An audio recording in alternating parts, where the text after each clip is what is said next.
अस्सलाम वालेकुम मेरे प्यारे दोस्तों, आप सभी का स्वागत है MIM न्यूज मधुपुर चैनल में। दोस्तों, इस वीडियो को पूरा जरूर देखें। इस वीडियो के अंदर बात करेंगे दिल्ली विधानसभा चुनाव 2025 के बारे में और MIM पार्टी के चीफ बैरिस्टर असदुद्दीन ओवैसी साहब को लेकर एक दलित भाई का बहुत बड़ा बयान सामने आया है। आप लोगों को इस वीडियो के अंदर उस दलित भाई का बयान सुनाने वाले हैं और दिल्ली चुनाव को लेकर असदुद्दीन ओवैसी की पार्टी ने तैयारी कर ली है और किस तरह से तैयारी चल रही है उस पर भी चर्चा करेंगे। और MIM पार्टी दिल्ली के अंदर पूरी मजबूती के साथ और दमखम के साथ चुनाव लड़ने जा रहे हैं। तो असदुद्दीन ओवैसी और बाबा साहब अंबेडकर को लेकर यह दलित भाई का जो बयान सामने आया है, आप स्क्रीन पर देख सकते हो। इनका नाम है साई कुमार है और असदुद्दीन ओवैसी MIM पार्टी को लेकर और अकबरुद्दीन ओवैसी साहब को लेकर बहुत बड़ा बयान दिया है। सबसे पहले इस वीडियो के अंदर इस भाई का पूरा बयान सुनाएंगे, उसके बाद दिल्ली चुनाव 2025 को लेकर चर्चा करेंगे। तो दोस्तों, साई कुमार क्या कुछ बोले हैं ओवैसी साहब को लेकर, सबसे पहले ये बयान सुने। गुलामी की जिंदगी मत जियो मेरे भाइयों। जिस तरह मेरे बाबा साहब अम्बेडकर ने इन हरामियों को हराकर इस देश में संविधान लागू किया, बिल्कुल उसी तरह मेरे कायद नकीबा मिल्लत अल-हक बैरिस्टर असदुद्दीन ओवैसी साहब ने जिस तरह पूरी पार्लियामेंट में 343 लोगों के बीच में जय भीम नकबीर अल्लाहू अकबर के नारे देते हुए संविधान की शपथ ली है पार्लियामेंट में। बिल्कुल उस तरह मर्द बनने की कोशिश करो जितने भी दलित के MP MA MLA से। क्या बात है, क्यों बुज़दिलों की जिंदगी जी रहे हो। और मैं कहना चाहता हूं, भारतीय जनता पार्टी के कार्यकर्ता MLA और MP जो मेरे समाज के हैं, आप इस तरह छुप बैठे तो नहीं चलता बाबा। बिल्कुल जिस संविधान के ऊपर आप लोग MLA MP बने, आप लोग का इस्तीफा दियो, इस्तीफा देके तुम्हारे अमित शाह का गवर्नमेंट गिराओ। तुमने तो तुम्हारा बाप आता, हमारा भारत देश में संविधान हमेशा रहता बोल के चेतावनी दियो, वार्निंग दियो। कब तक गुलामी की जिंदगी करोगे। आज बीजेपी का एक MLA बोलता दलित और एक जगह जहां पे उत्तर प्रदेश, मध्य प्रदेश, गुजरात जहां पे भारतीय जनता पार्टी की सरकार है, आज भी दलित और मुसलमानों को इतनी क्रूरता से सताया जाता है। कहां पे हैं आप लोग।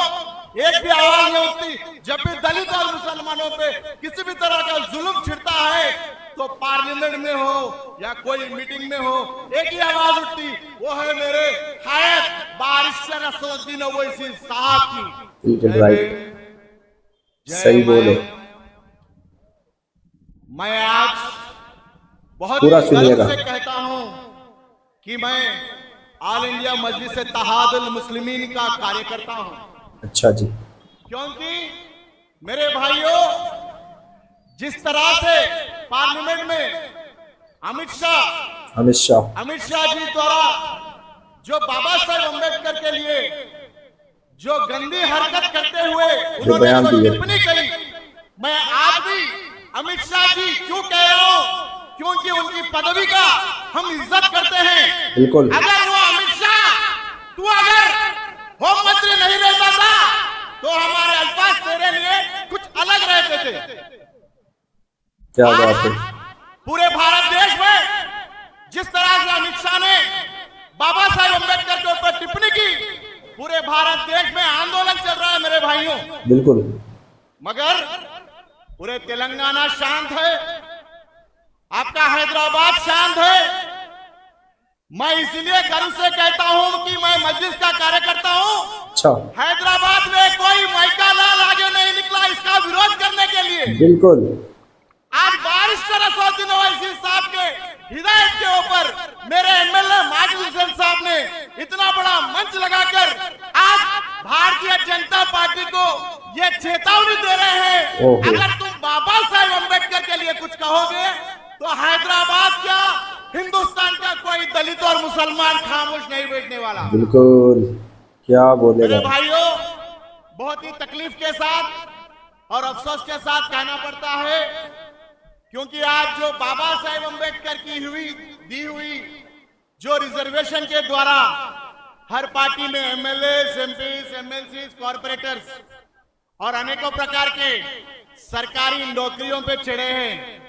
मैं पूरा उन्हें कहता सुनिएगा। हूं, आप लोगों को शर्म आनी चाहिए, बिल्कुल क्योंकि जिस बाबा साहेब अंबेडकर जी की दी हुई संविधान के द्वारा आरक्षण की भीख में बिल्कुल देना जिस चाहिए। तरह से आप MLA, MP, corporator, IAS, IPS जितने भी बने, आप लोग एक आवाज तक नहीं उठा रहे। सही बात है। क्यों?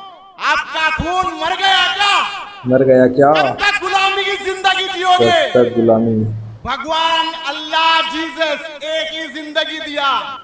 तो दोस्तों आप लोगों ने सुना एमआईएम पार्टी के जो नेता है साई कुमार का इस तरह से बयान आया असदुद्दीन ओवैसी साहब को लेकर और बाबा साहब अंबेडकर को लेकर, और अमित शाह को मुंह तोड़ जवाब दिया, क्योंकि हैदराबाद के अंदर कोई भी बाबा साहब के समर्थन पर सड़कों पर नहीं निकले और इतना बड़ा मंच नहीं सजाए, पर ऑल इंडिया मजलिस इत्तेहादुल मुस्लिमीन के जो विधायक है नामपल्ली से माजिद हुसैन ने इस मंच को सजाया और बाबा साहब अंबेडकर के समर्थन में अमित शाह को मुंह तोड़ जवाब देने का काम किया है हैदराबाद से। तो असदुद्दीन ओवैसी और एमआईएम पार्टी को लेकर इस तरह से साई कुमार का बयान आया, और साई कुमार जो है एक दलित समाज से ताल्लुक रखते हैं और असदुद्दीन ओवैसी और एमआईएम पार्टी के लिए हैदराबाद के अंदर काम करते हैं, और असदुद्दीन ओवैसी और अकबरुद्दीन ओवैसी साहब के ये चहेते हैं, क्योंकि ये दलित समाज से ताल्लुक रखते हैं और काफी ज्यादा असदुद्दीन ओवैसी और अकबरुद्दीन ओवैसी साहब के ऊपर साई कुमार भरोसा करते हैं,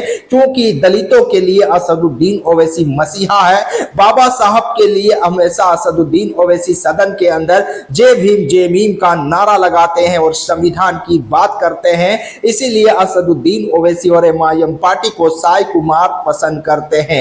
अब बात कर लेते हैं इस वीडियो के अंदर दिल्ली विधानसभा चुनाव 2025 के अंदर एमआईएम पार्टी ने पूरी ताकत लगा दी है, पूरी जान लगा दी है, और दिल्ली के कोने कोने में असदुद्दीन ओवैसी और एमआईएम पार्टी का चर्चा जोरों शोरों से होने लगा है, क्योंकि दिल्ली चुनाव को लेकर असदुद्दीन ओवैसी ने 2 प्रत्याशी को टिकट दे दिया है और मैदान में उतार दिया है।